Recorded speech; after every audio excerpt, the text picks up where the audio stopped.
My name is Miss Goldberg. I have a first name, it's Nanci. I was hired in the Fox Chapel Area School District in January of '92, and I stayed in Fox Chapel the entire time. So it was 31 and a half years, and I retired in June of 2023. And I was an art teacher the entire time, mostly at the middle school level, and it was an amazing run. I'm very fortunate.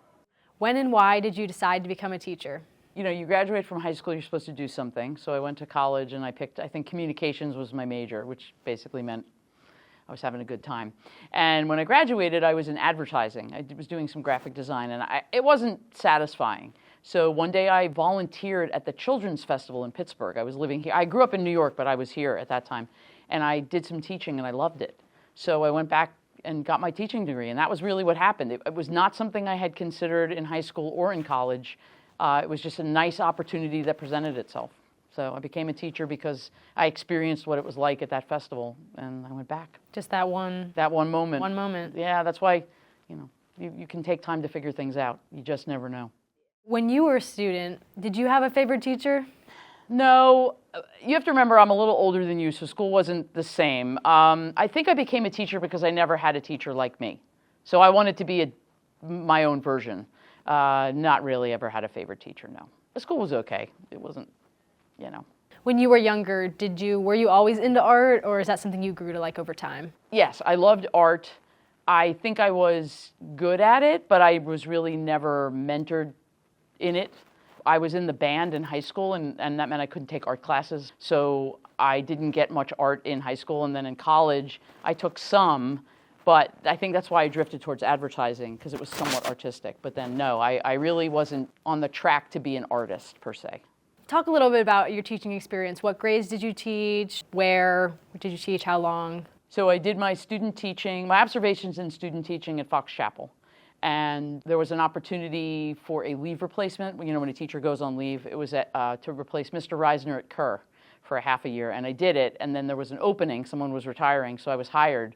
Very, very fortunate to do student teaching and be offered a job right away. So as of January of 1992, I know, don't anybody freak out, I started teaching in Fox Chapel. And I traveled for 3 years, meaning I bounced around between some schools. The second year I started traveling, I was at the middle school, and I loved it. And Mr. Chiapetta asked me, he was the principal at the time, to come full-time, but I was nervous because I was young. I didn't really know, and I wasn't that much older than, you know, what I thought the kids were. And then in, I think it was like '95, I went full-time in the middle school. And then I taught mostly 6th grade, but I also taught 7th and 8th. It just varied by the years. But I taught in the district for 31 and a half years. So. And were you always an art teacher at every school that you worked at? Yes, absolutely. Only certified to teach art K through 12. So, okay. Yep, I never got a second certification. Well, that's not true. I'm also certified as a principal, but nice. I didn't want to do that. Understandable. I was like, no, I don't want to do this. Can you speak a little bit about your teaching philosophy and how that guided your approach to education? I always thought education should be fun, and especially with art, it had to be what the kids were thinking was creativity and what they wanted to do. I think anyone I ever taught, if you had an alternative idea for a project, I wanted you to try it. I didn't want you to make cookie cutter art. I think I would often say, you know, I don't want your art in my house, nothing personal, but I've taught so much that I would like the art to go home with you, and I want you to make something that you care about and you like. Like, I wish art wasn't graded. I've never understood how to take a 10 or an 11-year-old who's just becoming who they are. I mean, think back to when you guys were in 6th grade. You're just new, right? You don't really know where you're going to go. I hate grading that. So I just try to be fun, have a good time, but also get things done in class. Do you have any favorite lesson or unit or subject that you really liked to teach in your art class? I loved teaching painting because it was a lot of creativity and freedom. And I also loved teaching photography because I loved to see, as the kids got more visual and as there were iPads and phones, I loved to see if people could bring new light to things that I've looked at all the time. So I think those two, painting and photography. So what would you say is the most challenging part of your job? The frustration of knowing what middle schoolers were going through as an adult and not being able to convey that because you have to experience it for yourself, but having the knowledge and the ability to say, this isn't a big deal, your parents aren't going to kill you, literally it's illegal. I really can help you with this, but knowing how hard it is for a 10, 11, 12-year-old to hear a grown-up. And then the satisfaction piece, just the flip side, is they would come back at maybe junior or senior year and say, thank you for saying that helped. Or, you know, it is so hard to be in middle school.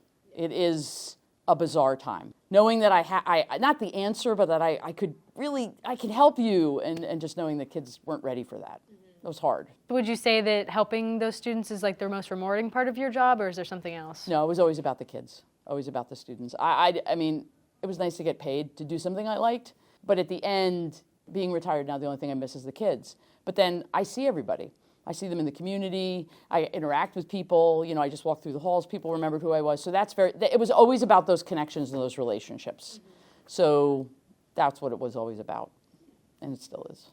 Do you have like one memory of the funniest or most entertaining moment? I know that's probably hard to choose from, but... It is, and some of them are so inappropriate, like I can't say them because it was middle school, and it was funny things that kids said where I went, uh-oh, you know, and I knew no, we probably shouldn't go there. No, I just think laughing and just being with the kids. I mean, I do remember my last year being told that my shoe game wasn't fire, and they got me on the GOAT app. And I really should go back and make those kids pay me back for all the shoes I bought, because I still buy shoes now on the GOAT app. So that might be memorable because it's still happening, and it was funny. It was a really fun experience. They picked my first pair, so it was really good. Oh, that's neat. Yeah, it was cute. That was kind of a neat experience. What would you say are some of the most important qualities of being a good educator? You have to have a sense of humor. You have to be patient. And you have to like kids. Every once in a while you meet somebody and you think, do you even like these children? I'm not saying there's frustrations, daily frustrations, but at the end of the day, you really have to enjoy the age of the child that you're teaching, right? If you're an elementary teacher, you have to be able to handle whatever elementary is going to bring. In middle school and high school, same thing. So you have to like being around young people, and you have to be willing to change. I mean, I can remember I probably didn't have favorite teachers because they were stuck in when they first started teaching.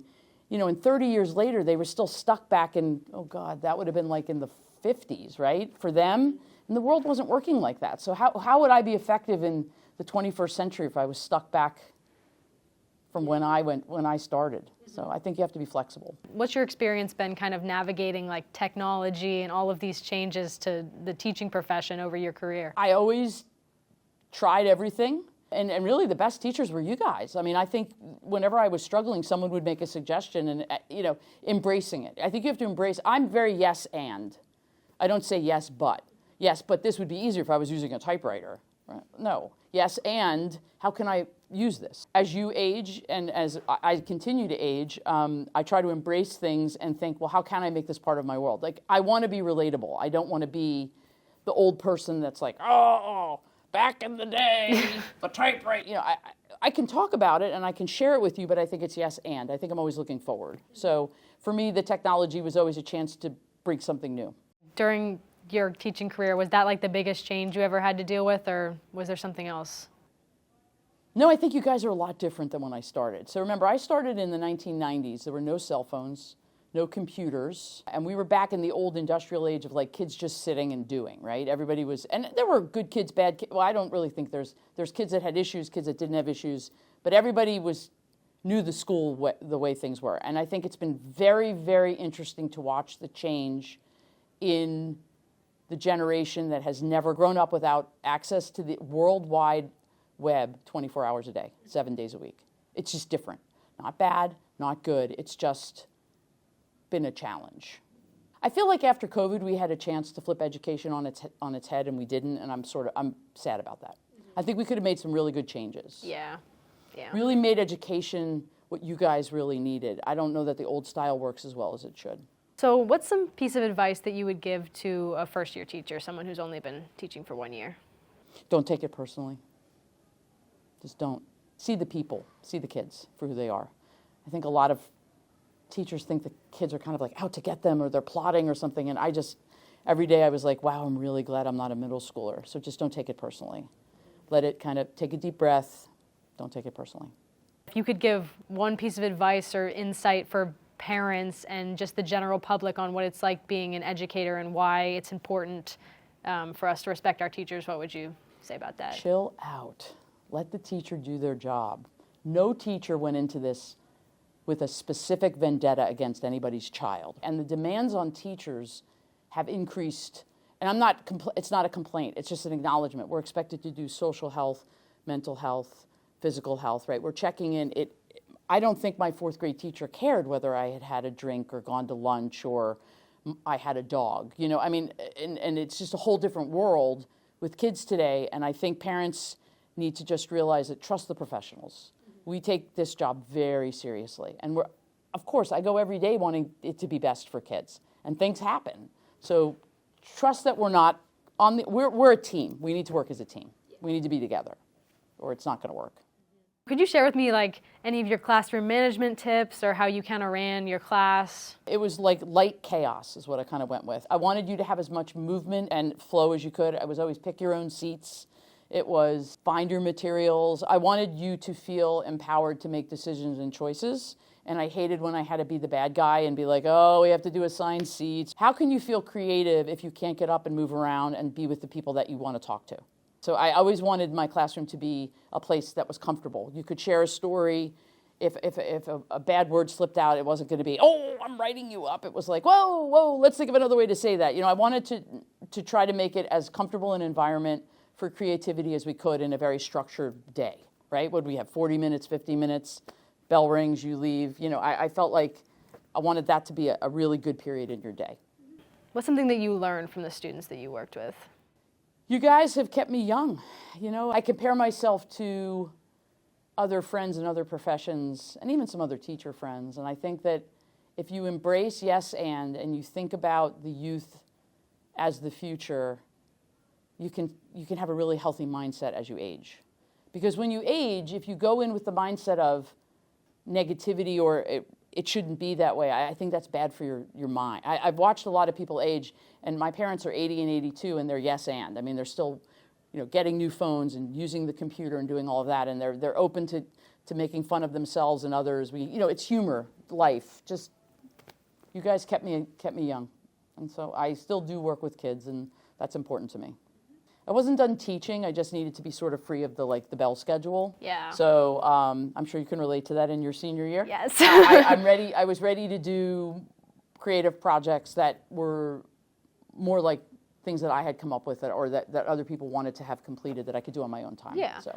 Would you like to share with us any of the projects that you've been working on? I completed a mural down at the Sharpsburg 13th Street boat landing. I did a huge kayak mural with help from Youth Empowerment Project and some other kids. I did a huge mural inside Youth Empowerment Project on their second floor wall with the help of two former students. Well, one student who's still a student and one student who's a former student here, and a bunch of younger kids. I started a nonprofit for art, so I just got my first state grant to do a mural in Sharpsburg. I'm going to put that out to someone who's going to create a mural.